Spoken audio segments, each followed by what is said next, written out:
Hi, everybody. This is the Political Woman Podcast. Here is what is going on in politics today for Friday, June 2nd, 2023. I'm Gloria Moraga. I am a political woman. Joe Biden is going to speak to the nation tonight about, guess what? Yep, the debt ceiling.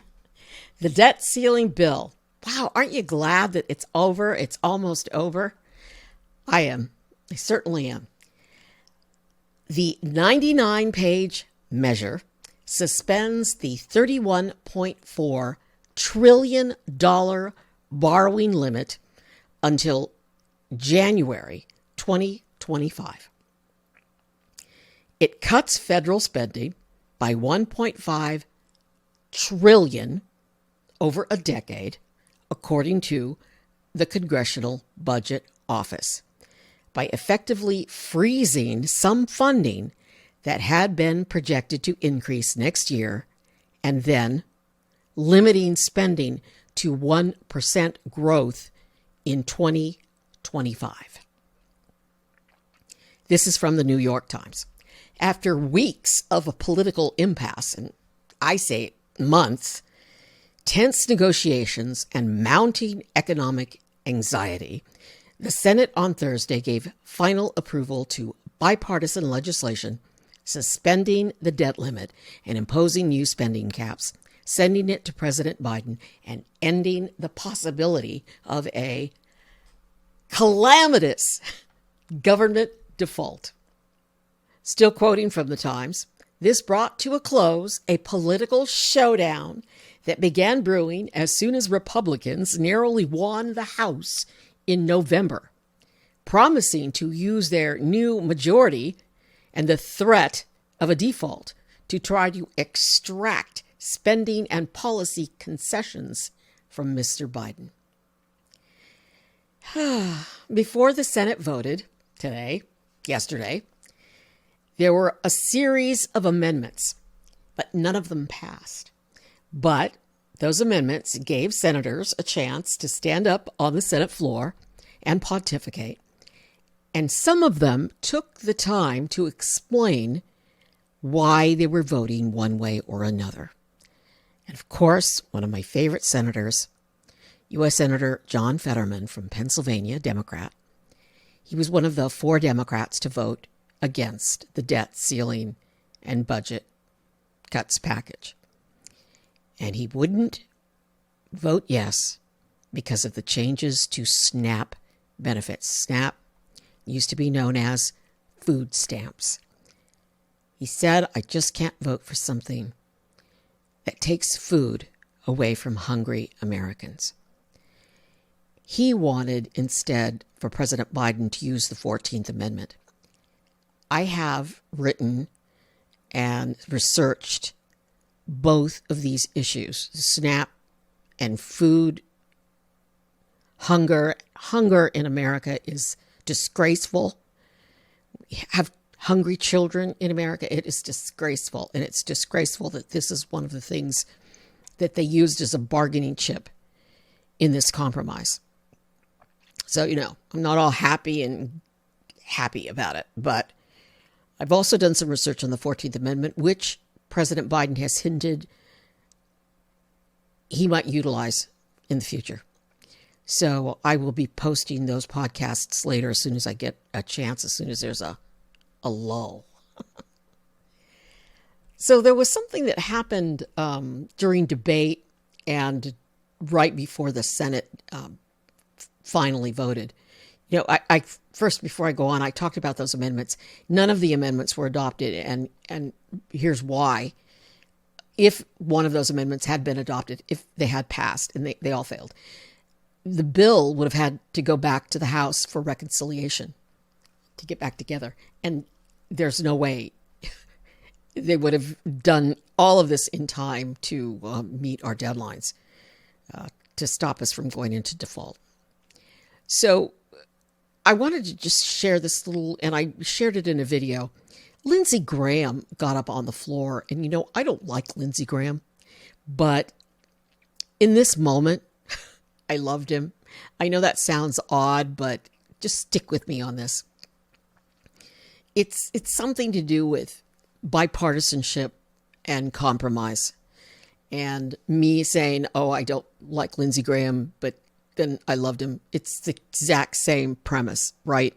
You work with someone you don't particularly care about because you have a common goal. And the common goal in this point is our beautiful country, keeping America strong on the world stage and here at home as well. But Lindsey Graham got up and talked about how there was nothing in this compromise bill that guaranteed our continued support for Ukraine. And he thought that that was just a travesty. And I totally agree with him 100%. Right before the vote, my majority leader, Chuck Schumer, and minority leader, Mitch McConnell, issued a joint statement. And that statement read in part, quote, "The debt ceiling deal does nothing to limit the Senate's ability to appropriate emergency supplemental funds to ensure our military capabilities are sufficient to deter China, Russia, or any of our other adversaries, and to respond to ongoing and growing national security threats, including Russia's evil ongoing war of aggression against Ukraine." Unquote. And the letter goes on to mention China, Iran, and other issues. Wow. Wow. Do I love compromise and do I love bipartisanship? And I said earlier in a video, when we work together, nothing can effing stop us. When we work together, Republicans and Democrats and liberals and conservatives, gay, straight, men, women, when we work together, we can do anything. That's the country I know. That's the country I love. So yeah, I love this Washington. And tonight, Joe Biden will speak. And you know what? This is Joe Biden's win because he promised when he was running for president and after he became president that he would bring compromise back to Washington, that he would work with the other side, and he has done that. He's done that in other ways, but he did this. He showed everybody that he's done this, and I'm just happy that he's our president. To the people who blab and blah, blah about how he's too old and how he's not strong, I was in the car the other day and I just have, old radio, AM and FM. I don't have fancy spancy radio like my sister. And I have to listen to AM radio and FM radio. And here in California where I live in Northern California. They're predominantly liberal, predominantly conservative. Predominantly everywhere, the radio people are conservative. And there was this guy on, he used to be our sheriff. So what does he know? I mean, he was an okay sheriff, but he's really a right-winger. And he was on talking about how Joe Biden's losing it. Joe Biden this, Joe Biden that. And it's like, shut up. What do you know? And here's what he knows: nothing about Joe Biden.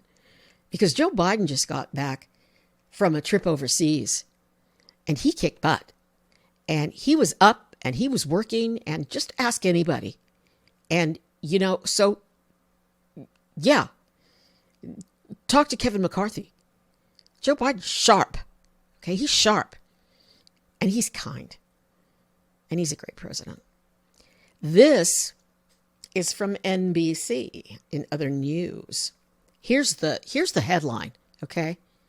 In caps and in bold. China would like more American executives like Elon Musk, please. Could you just throw up? And then the story goes on to say that this is all I'm going to read just a little bit because I can't stand him. And I know you're thinking, well, Gloria, if you can't stand him, why are you talking about him? You'll see. Quote, during a whirlwind 44 hours in Beijing and Shanghai, the Tesla Twitter CEO was celebrated by the Chinese Communist Party. Wow. And then this is a quote from a Chinese writer, who's definitely, brainwashed. Decoupling from China means decoupling from opportunity, decoupling from the future. Even if the White House agrees with arguments for decoupling, the Musks of the world will not agree. First of all, what a stupid word, decoupling. Second of all, China's using Musk to criticize the White House? I mean, what happened to, being a patriot? What a scumbag. Anyway, I wanted to tell you that story so I could tell you this story. This is from The Guardian, and this is a quote. This is the stat of the day from The Guardian. 20.4% of 16 to 24-year-olds, job seekers in China, are unable to find work. Yeah, I'm gloating a little bit here. This is my quote. We in America are celebrating record low joblessness. Thank you, Joe. Here's the rest of the quote from The Guardian. With youth unemployment in China hitting a record high in April, the nearly 11.6 million students set to graduate in June are facing a labor market that looks increasingly hostile. A commentary in state media accused youths of being unwilling to engage in jobs that are lower than their expectations. But China's economy has long suffered from a mismatch between jobs available and the qualifications of job seekers. And here's the kick. Listen closely, everyone. The number of graduates majoring in sports and education increased by 20% between 2018 and 2021.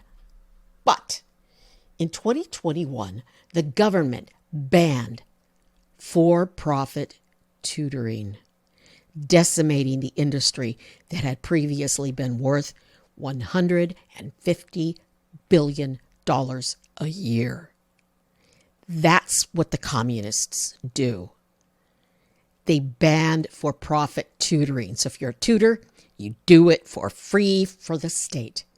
So all of the right-wingers like DeSantis and others in Texas and who are taking away our rights, our right to read a book, to any book we want, our right to go to Disneyland, our right to work where we want to work and do what we want to do. That's what they're doing in China. They ban for-profit tutoring so the state can make more money and people can make less. So, there you go. Biden falls. President Biden tripped and fell on stage after congratulating the graduates of the U.S. Air Force Academy on Thursday. He was immediately helped up. He's fine. There was a sandbag on stage, and he tripped over the sandbag. I would have fallen over the sandbag. I fall a lot. I actually wrote a podcast once called The Fall. And then I did another podcast that said falling and getting back up again. I got really angry today when I saw that somebody made a funny video with Joe Biden falling and there was a little song to it, because you know what it reminded me of? It reminded me of Trump. It reminded me of Trump when he made fun of this disabled person. And I thought, how low can you go? How low can you go to make fun of somebody with a disability? And then it didn't matter. He still got elected president. And I thought, what is wrong with us? And now, people are making fun of President Biden for falling. Well, there's a whole article, and I'll include the link in the description, on presidents falling. And I laugh a little bit because it's kind of a funny article, but it talks a little bit about Donald documents all the presidents who've fallen and how a lot of presidents have fallen on the steps on Air Force One, and how Mike Pence fell on the steps of Air Force Two. So they should fix those steps. And just all the things that presidents that happen to them and how we know about it, because it's like a spotlight shining on you. But I was here in California when I was covering Bob Dole, and he thought that a banister was an actual real banister, but it was a styrofoam fake banister. And he leaned on the banister to lean over and shake people's hands, and he fell. And, think about it too. One of our greatest presidents was in a wheelchair. FDR saved us from the Depression. I mean, we might not have survived that. We might be a whole different country. And then FDR saved us, in World War II, the beginning of World War II. He was our leader and brought us together. So, it's not that big a deal when you fall. What's a big deal is getting up and showing people how you get up and how you move on. And I really am serious about that. Hey, here's a really good one to go from the fall to this. This is from my friend, Jamie Dupree. He writes a column called Regular Order, and he's on Twitter at Jamie Dupree. Please follow him. He's brilliant. But this was in Jamie's newsletter. Quote, "Can't make this up, but it really happened. Tara Reade," remember her, "who had accused Joe Biden of assaulting her, went on Russian TV on Tuesday." Yeah, this is just a couple of days ago, to announce that she has defected to Russia.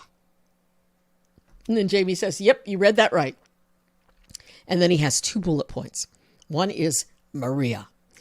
Maria Reade was sitting next to, when she made this announcement that she's a Ruski, was sitting next to Maria Butina, a Russian agent who made numerous friends within the GOP and the National Rifle Association back before the 2016 elections, and was ultimately jailed for some of her activities. Yup, Jamie writes, the same Maria Butina is hanging out with Tara Reade, the liar. Then his next bullet point is GOP. It was just 3 weeks ago that Reade spoke to Representative Matt Gaetz, R. Florida, and Representative Marjorie Taylor Greene, R. Georgia. They talked about having Reade testify in public. Quote, "I found her to be one of the most credible witnesses," Gaetz said. Oh my God, you can't make this stuff up. And then Jamie writes, yeah, but it might be that Reade is nothing more than a Russian agent. That is Politics Today from Political Woman. I'm Gloria Moraga. I'm a political woman. Please subscribe. Please share. Please follow me on my favorite TikTok that I love so much, that I have such great people that I follow there and people who follow me, and we're all doing posts and videos on democracy and America and loving America. So please check us out on TikTok and on YouTube, and definitely my podcast. Please subscribe. I'm Gloria Moraga. Please gear up, prepare to vote, and be safe. And if you fall, just get up. Get up. It might take some time, like it took me the last time I fell. But get up. Be safe.